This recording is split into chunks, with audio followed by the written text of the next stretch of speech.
फिर महादेवी वर्मा द्वारा लिखित क्षितिज पुस्तक कक्षा 9वीं कोर्स और मेरे बचपन के दिन दूसरा भाग शुरू करते हैं। ठीक है, पृष्ठ संख्या है 71, ठीक 71 है। अब चलते हैं हम आगे। हमने पहले वाले वीडियो में हमने बताया था कि कवयित्री कविताएं तुकबंदी करती थी सुभद्रा कुमारी के साथ में। फिर उनकी जो मैडम थी उन्हें कहाँ ले जाने लगी, कवि सम्मेलन में, और लेखिका बताती हैं कि उन्हें क्या 100 से ज़्यादा पदक तब मिले थे जब स्कूल में पढ़ रही थी। ठीक है, तो आगे चलते हैं। 71 पृष्ठ 71 का सेकंड पैराग्राफ। ठीक है, एक बार की घटना याद आती है कि एक कविता पर मुझे चांदी का कटोरा मिल गया। लेखिका को क्या मिला?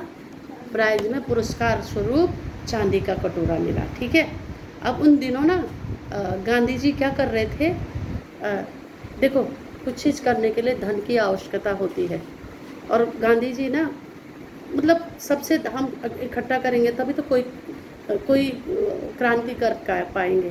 तो क्या हुआ, बड़ा नक्काशीदार बहुत डिजाइन था उसमें, और चांदी का कटोरा था, सुंदर था, खूब सुंदर था। उस दिन सुभद्रा नहीं आई थी। जो सुभद्रा थी शायद उसे भी कुछ मिल जाता, लेकिन वो उस कवि सम्मेलन में नहीं आई थी। सुभद्रा प्रायः नहीं जाती थी कवि सम्मेलन में। मैंने उनसे आकर कहा, देखो यह मिला है। बड़ी खुश हुई लेखिका कि मुझे तो चांदी का कटोरा मिला है, इतना नक्काशीदार, इतना सुंदर डिजाइन बने उसमें। सुभद्रा ने कहा, ठीक है, अब तुम एक दिन खीर बनाओ और मुझको उस कटोरे में खीर खिलाओ। तुम खीर बनाएगी और तब तक बड़ी होगी लेखिका, और तुम मुझे क्या खिलाएगी? खीर खिलाएगी। उसी बीच आनंद भवन में बाबू आए। उसी बीच उन दिनों जिन दिनों कटोरा मिला था, गांधी जी आ गए आनंद भवन में। ठीक, हम लोग तब अपने जेब खर्च में से हमेशा एक एक दो दो आने देश के लिए बचाते थे। देश में क्रांति चल रही थी तो सब कुछ न कुछ देते थे। बड़े बड़े राजघराने दरबारों ने, बड़े बड़े नौकरी वालों ने नौकरी छोड़ दी, सारा चीज़ देश के लिए, देश की सेवा के लिए समर्पण कर दिया। दरबारी लोग थे ना, राजा टाइप के थे, उनके भी धन दौलत था, सारा किसको दे दिया था? देश के हित के लिए गांधी जी को सारा धन दौलत दे दिया था। और जब बाबू आते थे तो वह पैसा उन्हें दे देते थे। सारी देखो कैसी देशभक्ति थी, अटूट देशभक्ति। बच्चे भी रुपये इकट्ठा करके दे रहे हैं कि हमारे देश के काम आएगा। तो हमें चाहे मर कर भी हमें अपने देश के लिए कुछ करना हो ना, करना है। ठीक है, हम तब जब देश की बात आएगी ना, तब हमारी कोई औकात नहीं है, हमारी कोई हैसियत नहीं है, बस हमें सिर्फ देश के लिए करना है, जो भी करना है। तब हमारा कोई नहीं, हमारा पूरा देश हमारा अपना है। उस दिन जब बाबू के पास में गई तो अपना कटोरा भी देती गई। वो एक्चुअली दिखाने के लिए ले गई थी। मैंने निकाल कर बाबू को दिखाया। मैंने कहा, कविता सुनाने पर मुझको यह कटोरा मिला है बाबूजी, देखिए मुझे चांदी का कटोरा मिला है। कहने लगे, अच्छा दिखा तो मुझको। क्या कहा? दिखा तो मुझको। अब ये तो चांदी का है, दाम भी होगा। मैंने कटोरा उनकी ओर बढ़ा दिया तो उसे हाथ में लेकर बोले, तू देती है इसे, तू इसे भी मुझे दे देगी? मतलब ये भी देश सेवा में चला जाएगा। अब मैं क्या कहती? मैंने दे दिया और लौट आई, पर दिल में दुख था कि मेरा कटोरा चला गया। और अब बच्चा ही तो है ना, जितना ही तो अपना प्राइज का मिला हुआ। दुख यह हुआ कि कटोरा लेकर कहते, कविता क्या है? दुख ऐसा नहीं हुआ कि मैंने कटोरा दिया इसलिए। ये नहीं बोला कि कविता क्या थी, क्या सुनाया, ये मुझे भी सुना दे।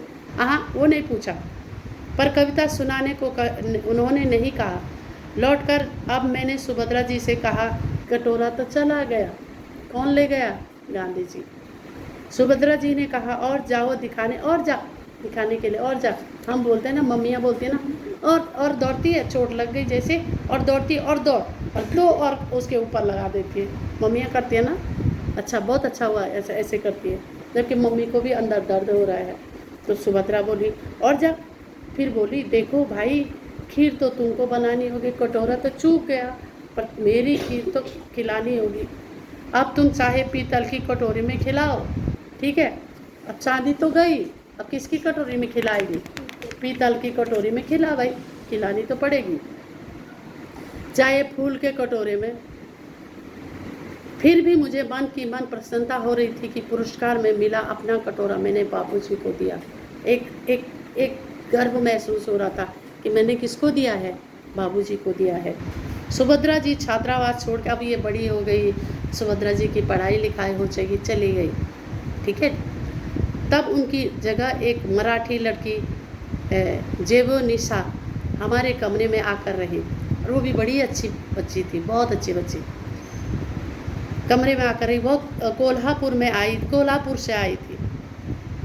जुबेन मेरा बहुत सा काम कर देती थी, कितने अच्छे थे। आज भी दोस्त होते हैं ना जो लोग, वो नहीं देखते ये इसका काम है, वो उसका काम है, आप कर लेना है। भले दोस्त शायद थोड़ा अनाड़ी भी हो सकता है, आप अनाड़ी नहीं होना है, ठीक है, कर लो, मदद कर लो। वह मेरी डेस्क साफ़ कर देती थी, किताबें ठीक से रख देती थी, और इस तरह मुझे कविता के लिए कुछ और अवकाश मिल जाता था। सारा काम कौन कर देती थी? जुबेन कर देती थी। जुबेन मराठी शब्दों में मिली-जुली कविता बोलती थी, ये भी बोलती थी, संगति का साथ। तो हमेशा अपनी संगति, अपनी कंपनी अच्छी रखो और आप अच्छे ही हो जाते हो, ठीक है। मैं भी उनसे कुछ मराठी सीखने लगी। अब कवयित्री यहाँ मराठी भी सीखने बैठ गई, क्यों? उनको शौक़ है, ठीक है। वहाँ एक उस्तानी थी, जो वो जो वार्डन होती है ना, जो हॉस्टल में देख रेख करने वाली, वो थी एक, हाँ वार्डन थी ना जो, वो थी जीनत बेगम। कौन थी? जीनत बेगम। देखो दोनों अलग, हिंदू, क्रिश्चियन, मुस्लिम सब एक साथ कितने प्रेम से रहते हैं। जुबेन अब इकड़े तिकड़े, क्या इकड़े तिकड़े या लोकर लोकर जैसे मराठी शब्द को मिलाकर कुछ कहती तो उस्तानी जी से टोके बिना, उस्तानी टोकती थी उसको, बोलती थी वाह देसी का वाह मराठी बोली। क्या बोलती थी?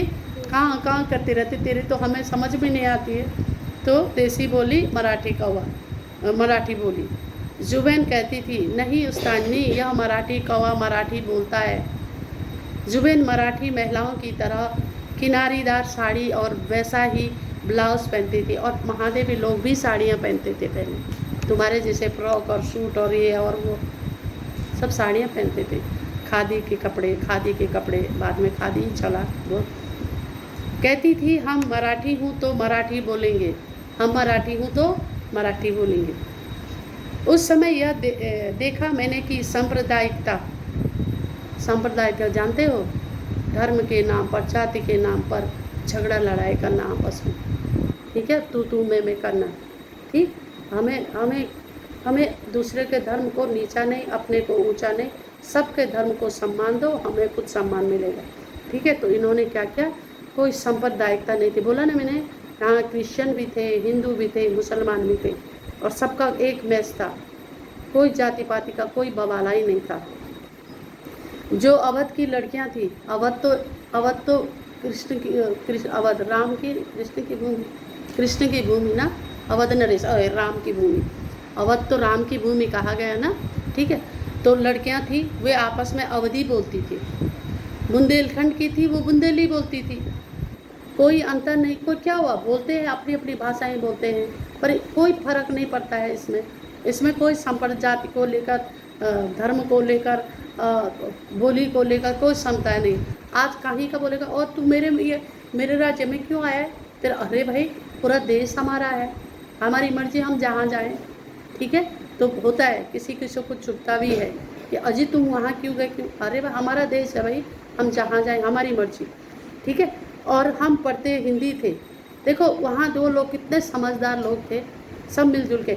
उर्दू भी हमको पढ़ाई जाती थी, परंतु आपस में हम अपनी भाषा में ही बोलती थी। यह बहुत बड़ी बात थी, हम एक मेस में खाते, सबसे बड़ी बात एक मेस में खाना, एक प्रार्थना में खड़े होना, और कोई विवाद नहीं होता था, कोई झगड़ा, कोई तू मैं, कोई सांप्रदायिकता, कोई जाति, कोई मतलब बोली, किसी पे कोई विवाद नहीं। और यहाँ आज छुच्छे लोग होते हैं ना, वो छोटी छोटी बातों पे क्या कर लेते हैं, विवाद शुरू कर लेते हैं। तो हमें इस तरह से क्या होगा, एक तरह से हमारे मनों में एक द्वेष, राग, गुस्सा, एक दूसरे के प्रति घृणा बढ़ेगी नहीं बढ़ेगी इसके प्रति, ठीक है। मैं जब विद्यापीठ आई तब तक मेरे बचपन का वही क्रम चला जो आज तक चलता आ रहा है। कभी कभी बचपन में के संस्कार ऐसे होते हैं, आप जो विद्यार्थी जीवन में सीख रहे हो ना, ठीक है, ऐसे होते हैं कि हम बड़े हो जाते हैं वो उस संस्कारों को लेकर। इसलिए कहते हैं ना, विद्यार्थी जीवन में आप अच्छे से अच्छे संस्कार ग्रहण करो और वो जीवन चलता है, ताउम्र चलता है, तब तक चलते हैं। बचपन का एक और भी संस्कार है कि हम जहाँ रहते थे वहाँ जवारा के नवाब रहते थे। किसके? जवारा के नवाब। उनकी नवाबी छीन गई थी। अब धीरे धीरे राजाओं की राजाएं नवाबी सब छीन रहे थे, धीरे धीरे छीनी जा रही थी। क्यों? अंग्रेज वैसे कर रहे थे ना, कहीं फूट डाल रहे थे, कहीं राजाओं को अपने उधर ले रहे थे और कहीं को छीन ले रहे थे और उनको गुलाम बना दे रहे थे। ठीक है, वे बेचारे एक बंगले में रहते थे, नवाबी छीन गए और वे उनको एक बंगला मिला जो कि राजा की इतनी धन संपत्ति होती है, इतने सारे प्रासाद होते हैं, राजमहल होते हैं। उसी कंपाउंड में हम लोग रहते थे। बेगम साहिबा कहती थी हमको ताई कहो। उस कंपाउंड में लेखिका भी रहती थी, तो वहाँ जो मुस्लिम बेगम साहिबा थी ना, जो आंटी थी, वो बोलती थी हमको ताई बोलो। ताई मतलब माँ से, जो तुम्हारा पापा का बड़ा भाई होगा ना, उनकी पत्नी को ताई बोलते हैं। ठीक है, सम्मान के लिए हम लोग उनको ताई साहिबा कहते थे। उनके बच्चे हमारी माँ को चाची बोलते थे। उर्दू में तो ये लोग चाची बोलते हैं ना, चाची जान कहते थे। हमारे जन्मदिन पर वहाँ हमारा जन्मदिन मनाया जाता था बाकायदा। कहाँ मनाया जाता था? बेगम साहिबा के घर में। ठीक है, मनाए जाते। उनके जन्मदिन हमारे यहाँ मनाए जाते थे। कितना प्रेम था, कितना प्रेम था। उनका एक लड़का था, उसको राखी बांधने के लिए धर्म भाई बना दिया के लिए वे कहती थी बहनों को राखी बांधनी चाहिए।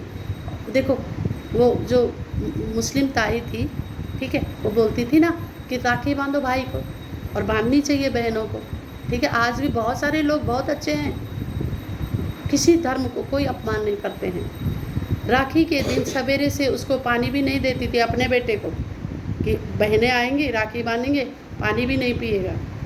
कहती थी राखी के दिन बहनें राखी बांध जाएं, तब तक भाई का निराहार रहना जरूरी है। बिना आहार के, बिना खाने के रहो तुम। आज खाना नहीं खाएगा, पहले राखी बंधेगी तो खा लेना।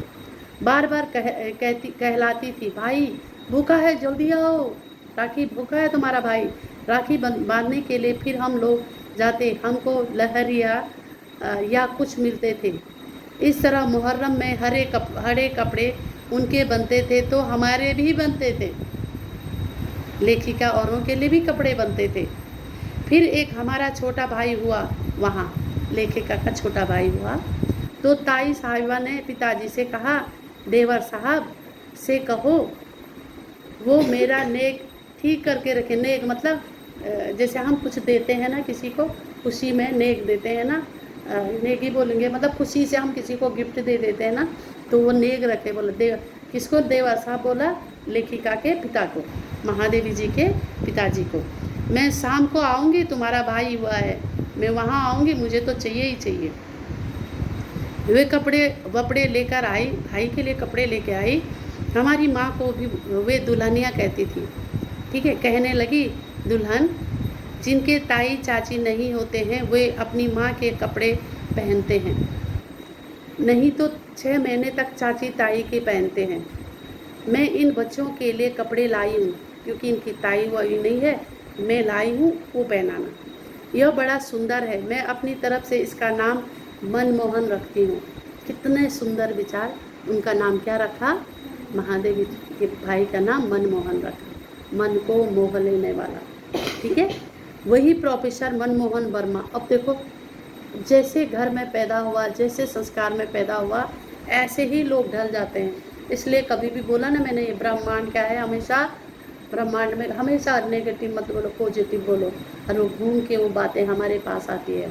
ठीक है, और ईश्वर ने हमें बहुत कुछ दिया हुआ है, नहीं दिया हुआ? बुद्धि दी हुई है, कमाने के लिए सुंदर से 2 हाथ बिल्कुल एकदम सीधे साधे दिए, आंखें दी है, पूरा शरीर दिया हुआ है, और कभी भी अपने प्रति नेगेटिव भाव नहीं रखने हैं। देखो, जैसे पैदा हुए वैसे ही कितने सुंदर सुंदर जगह पहुँचे। प्रोफेसर मनमोहन वर्मा आगे चलकर जम्मू यूनिवर्सिटी के वाइस चांसलर बने। क्या बने? वाइस चांसलर बने रहे, वो गोरखपुर यूनिवर्सिटी के भी रहे महादेवी जी के भाई।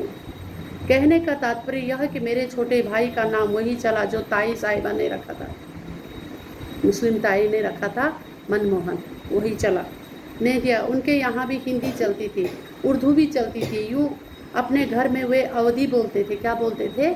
अवधी बोलते थे। वातावरण ऐसा था उस समय कि हम लोग बहुत निकट थे, इतना सुंदर माहौल कि ना हिंदू और ना मुसलमान, कोई भेदभाव नहीं, इतना अच्छा माहौल, और एक परिवार के जैसे चलते थे ये लोग। आज की स्थिति देखकर लगता, आज महादेवी ने कब लिखा ये, और आज की सिचुएशन देखो, आज की एक दूसरे को काटने खाने दौड़ता है, ठीक है, एक दूसरे को देखना पसंद नहीं करता। लेकिन जो समझदार हैं वो कभी नहीं करेगा ऐसा। जैसे वह सपना ही था, आज वह सपना खो गया है। वो जो एक भाईचारे के साथ मिलकर रहना, एकता में रहना, ठीक है, तू मैं नहीं करना, धर्म के नाम से तो कोई मतलब ही नहीं, जाति के नाम से तो कोई मतलब ही नहीं है, और आज वो एक सपना जैसा हो गया। महादेवी तब लिख रही, आज कितना चल रहा है 2025, आज कैसी सिचुएशन है, ठीक है। शायद वह सपना सत्य हो जाता, काश आज भी वो हो जाए, वो सपना क्या हो जाए, सच हो जाए। भारत की कथा कुछ और ही होती, और हमारी महादेवी की बड़ी इच्छा है कि काश वो जो भाईचारे का है, एकता का है, एक दूसरे का सम्मान करना, ये भाईचारा रहे तो आज दुनिया कुछ और ही होती, ठीक है। लेकिन आज क्या हो गया है, एकदम मतलब हम धीरे धीरे खोखले होते जा रहे हैं, धीरे धीरे हमारे ना संस्कार बदलते जा रहे हैं। हम पता नहीं क्यों एक दूसरे को घृणित दृष्टि में, एक दूसरे के धर्म को नीचा दिखाने की उस चक्कर में हमको लग रहा हम तो बहुत ऊंचे हो गए, लेकिन हमें ऐसा नहीं करना है। ये था हमारा महादेवी ब्रह्मा द्वारा लिखित मेरे बचपन के दिन, ठीक है। वीडियो अच्छा लगा हो सब्सक्राइब करें चैनल को। धन्यवाद।